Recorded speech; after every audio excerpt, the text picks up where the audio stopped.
Okay, sometimes when we're solving systems, we get to the end and it doesn't always come out where everything checks and we're all happy. There's so many places in systems of equations where we can make mistakes. And that's sometimes why it's a little bit intimidating to do.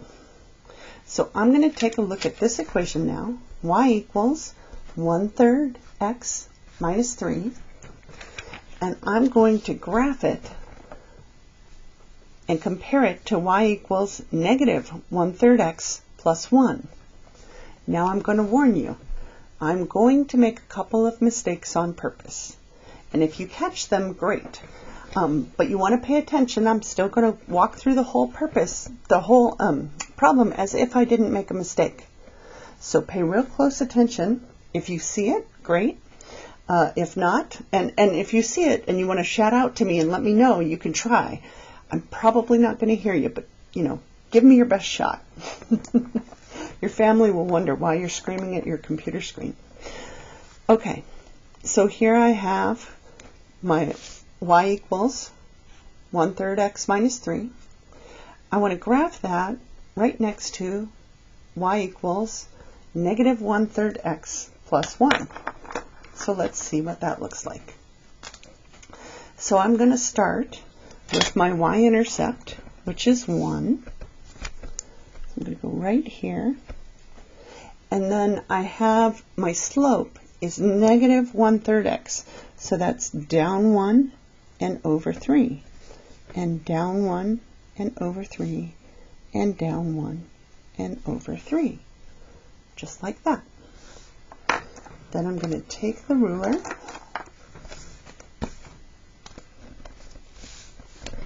and very carefully trace this line.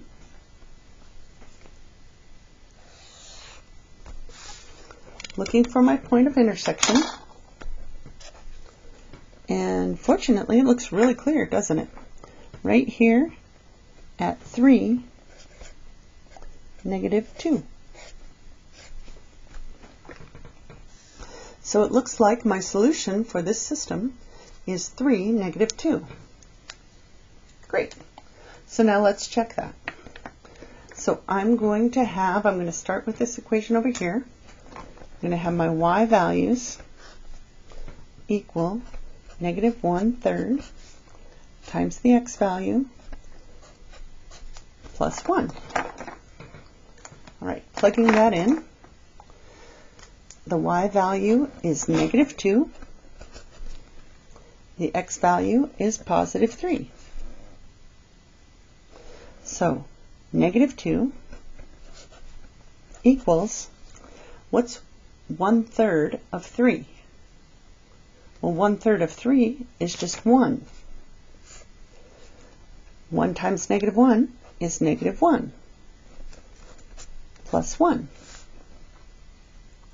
Now putting that together, I have negative 2 equals negative 2. Well, that looks good, doesn't it?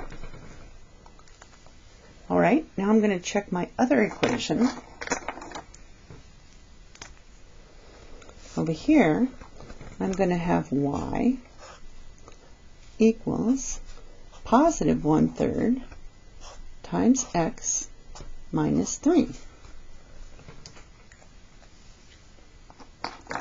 And filling in my answers, I'm going to have 3 and negative 2. Oops, negative 2. Okay, so now I'm going to simplify that. 3 is just going to be 3. 1/3 times negative 2 is negative 2/3 minus 3. So this is 3 equals negative 3 and 2/3. Uh-oh. 3 does not equal negative 3 and 2/3. So clearly I've done something wrong. So I actually made 3 mistakes. Did you see what they were? I'll give you a minute to think about it.